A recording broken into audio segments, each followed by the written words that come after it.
This night, life ain't no good life, but it's my life. Willie Nelson wrote Nightlife more than 15 years ago, before he'd even moved to Nashville, let alone returned, and sold it for $150.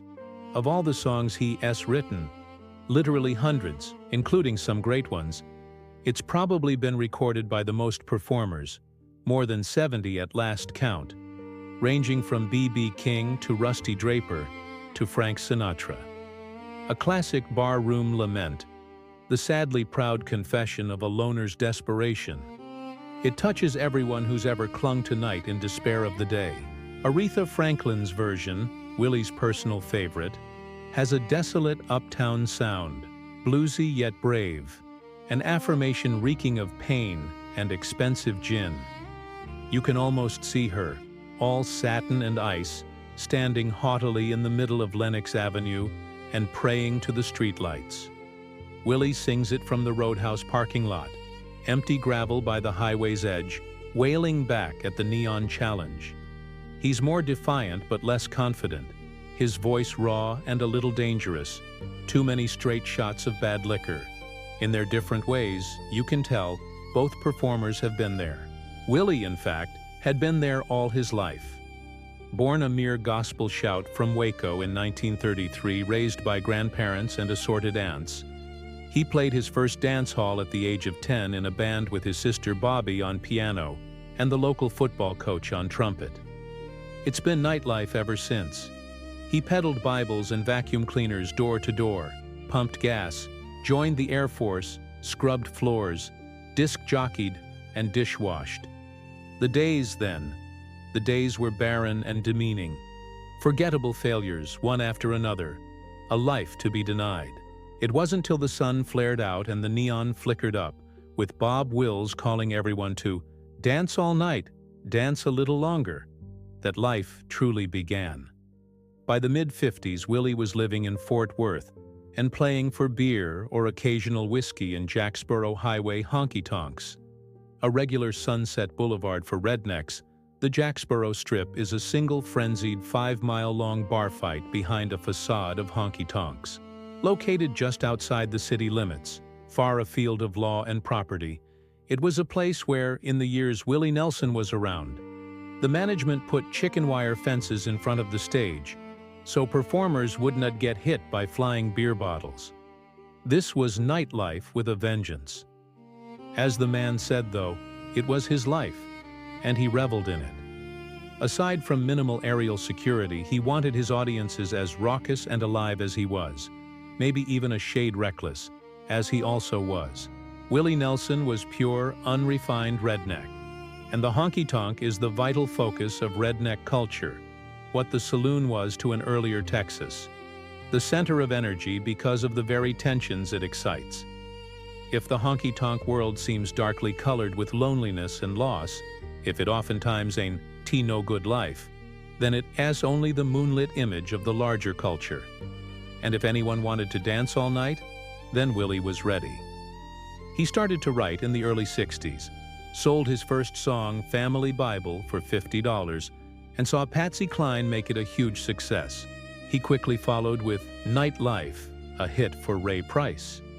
Then it was off to Nashville in a battered old 41 Buick. In the next 10 years, Willie Nelson wrote some of the finest music in the country repertoire. Hello Walls, Crazy, Yesterday's Wine, and commanded yearly royalties in 6 figures and a niche in the Nashville Songwriters Hall of Fame. His songs, for the most part, were typical country numbers on typical country themes, plaintive evocations of daily sorrows and sorry days, as simple and disquieting as classical tragedy. But subtleties emerge. There was never any pity in a Willie Nelson song, none of the banal hand-wringing so common to Nashville music. There might be anger, grief, confusion, even defeat, but never the surrender that pity implies. Nor is there any blame, another cheap refuge for small minds and bad art. Willie Nelson is, forever will be a rank male chauvinist. Yet even his most painful divorce songs refuse to throw stones. He is a songwriter of grace, sensitivity, and compassion, qualities as rare in that profession as in any other. He is not what you'd call sophisticated, either in his lyrics, his melodies, or his ideas. But sophistication has never been a hallmark of the country tradition, or, for that matter, of American art in general. On the surface, Willie's styling is relentlessly ordinary and everyday like a Japanese haiku. But the real measure of his songs is the truth of perception and the depth of our recognition. Any metaphor, however commonplace, that can vault cultures with a single insight, that can intersect Lenox Avenue with the Jacksboro Highway, is nothing less than powerful art. It was Willie's flawless misfortune, though, to arrive in Nashville just when the Snopes took over, and the grits turned to mush. Hankering after the torpid but lucrative pop market, country music abandoned honky-tonks for Harrah's in Tahoe. It became easy listening music. Shallow vocals floated in vanilla arrangements, all strings and no sting. Willie's songs made the transition, of course. They seemed to work everywhere. Not even Andy Williams could ruin a song like "Funny How Time Slips Away." But Willie himself never made it. He was just too rowdy and real to ever make a credible nightclub act. Over a dozen Willie Nelson albums were released during his Nashville years, usually showcases for new songs, and they all disappeared as soon as a few stars had covered the tunes. He'd had a modest hit when he first got to town, his own "The Party's Over," but that was the only one, and it was a dozen years before he'd have another. And all the while it was on the road, restlessly migrating to the next inevitable honky-tonk in a long-stoned blur of neon beer signs, freeze frames in the nightlife. There were bad debts, deals, dreams, failed promises, and marriages, and lots of folks who wanted to dance all night. It's been rough and rocky traveling, but I'm finally standing upright on the ground. After taking several readings, I'm surprised to find my mind still fairly sound. I guess Nashville was the roughest, but I know I've said the same about them all. We received our education in the cities of the nation, me and Paul. I met Willie Nelson on a Saturday afternoon in March 1970, when I wandered into Roy Evans' living room in Austin, and found this quiet little man perched on the back of an armchair, his feet on the cushion, strumming an apparently prehistoric guitar. He was wearing gabardine slacks, a tacky yellow Robert Hall's shirt, and seemed terribly shy. I'd been told he was a famous country songwriter, which didn't impress me. I was a graduate student, then very young and superior, but I liked him from the moment we shook hands and he smiled at me. It is what everybody first responds to in Willie, that tremendously embracing smile. His hair was still pretty short in those days, no beard yet either, and his face was plain bad luck and lumps. He looked to be the quintessential cedar chopper, except, I noticed, for the tiny gold ring piercing his left ear. His home in Nashville had burned down a few months earlier, the only things rescued with a mad dash into the flames being his guitar and his dope stash. Willie was passing the winter on a deserted Bandera Dude ranch with his family and the family, his odd coalition of flunkies and friends. He did a lot of writing that winter, some of the best he'd ever done, including the sharply introspective road song Me and Paul, about himself and his 20-year sidekick, soulmate and drummer, Paul English. Drawn irresistibly and practically nightly to hill country dance halls and honky-tonks, he was slowly rediscovering Texas, taking some readings, finding himself. He found himself in Roy Evans' living room because Evans, then the state AFL-CIO president, had recruited his old buddy Willie to play a benefit concert for Ralph Yarborough, the labor-backed U.S. senator who was campaigning for re-election. And I was there to help promote the benefit. I'd never heard of Willie Nelson, but Evans assured me his fans were legion within the ranks of organized labor. This was a somewhat exaggerated claim, I suspected, but it proved sufficiently accurate to surprise me. George Meany couldn't have attracted a better crowd. None of the union members had to pay, however, and since not much of anyone else came, the benefit was sort of a loser. There definitely weren't any hippies in attendance, not with all those hard hats around. The hottest single on the country charts that winter was "Okie from Muskogee," Merle Haggard's cheap broadside against dope-taking, free-loving, flag-burning hippies. Virtually a redneck anthem, the song was everything a Willie Nelson song was not. Petty, self-righteous, strident, the musical version of a Spiro Agnew speech. Though in certain respects a more talented musician than Willie, Haggard lacked all those personal graces that make the difference between talent and art. Without the sensitivity to achieve insight, he relied instead on posturing and pretense.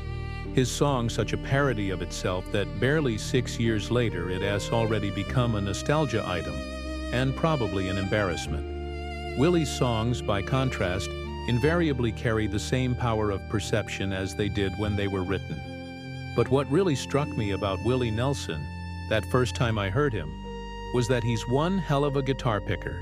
Not a virtuoso in the manner of Chet Atkins, say, or numerous other Nashville technicians. He's rather a stylist, possessing an original, identifiable signature. Closer to blues than standard country, more fluid and less rhythmic, it's a richly intoned sound with a faint upbeat embellishment, almost a flamenco trill, a hint of anomalous whimsy like the ring in his ear. Willie was still pretty much of a honky-tonker back then, but his concert generated all the energy and intensity of the best rock and roll with generally greater spontaneity, and it trashed all my smug illusions about country music. They were obsolete illusions in any case. The official Nashville brand of country music was quickly fading into pale, languid stupor, suitable for funerals or the Johnny Carson show. When Willie went back that summer, he attempted to stir up some excitement, or at least some trouble. But Nashville keeps its stars on short leashes, and his kept getting jerked. Johnny Carson just wasn't Willie's idea of nightlife, so after a fruitless, frustrating year he decided to quit Nashville entirely, about the most radical decision you can make in the country music business, and moved to Austin where his sister Bobby lived. Playing around Texas, he began to notice occasional, presumably audacious long hairs infiltrating his familiar honky-tonk crowds, and became intrigued. He looked around some more, played for and with some of them, and sent word back to his fellow Nashville troublemakers that these kids might have the makings of a fair country audience. An unlikely alliance was about to be joined. The basic cultural distinction between rednecks and hippies, Willie once observed, is that whiskey makes you feel like fightin', and marijuana makes you feel like listening to music. And so long as that's all there was to it, Willie figured he could handle things. He was a recognized authority, after all, on the whiskey and fightin' scene, and he'd been fairly well acquainted with the marijuana scene ever since helping his folks plant it in the cornfields south of Waco. It was merely one more approach to all-night dancing, and that was okay by Willie. He even started letting his hair grow, and when he showed up in New York to record an album for his new label, he brought his road band along with him. It was the customary practice for a rock and roll band, but a brash departure for a country singer, whose backup support virtually always is provided by studio musicians. It was the first album Willie ever enjoyed any degree of personal control over, and it came out sounding more raucous and rowdy, more like his live performance than any recording he'd done before. The album was Shotgun Willie, and it was a runaway hit. He celebrated the album's release, and also his 40th birthday, with a full-dress performance at Armadillo World Headquarters, Austin's answer to Caesar's Palace, in April 1973. 3 months later came Willie Nelson's 4th of July picnic, and within the year there were landmark albums from Jerry Jeff Walker, Waylon Jennings, Michael Murphy, Doug Sahm, Kinky Friedman, and a veritable studio full of Austin sidemen. It was the beginning of something. Well, I'm wild and I'm mean. I'm creating a scene. I'm going crazy. Well, I'm good and I'm bad. And I'm happy and I'm sad. And I'm lazy. I'm quiet and I'm loud and I'm gathering a crowd. It's all happened so quickly. Redneck rock, progressive country, Austin music, Texas music. Whatever it is, it sure got here in a hurry. Austin hasn't had a unifying obsession like this since 1969, when the Longhorns were national champs. Of course, there's a lot of posturing and pretense involved, silly mooning over outlaws and such, the embarrassments of parody. But there's also a lot of vitality in Austin right now, and vitality is the essential ingredient for producing new art. And Willie's in the forefront, the vanguard. His latest single, Blue Eyes Crying in the Rain, a 1945 tune reworked from his boyhood band days, recently became the biggest crossover country hit since Charlie Rich's Behind Closed Doors. And The Red-Headed Stranger, the album it came from, won a Grammy for Best Country Album in 1975. The 4th of July picnics are front-page news, and the national journals, musical and political, have tried to figure out who Willie is and what his music means. Texas has always provided the cutting edge of country music, nothing new about that. But it took Willie to transcend Nashville and bring it back where he started.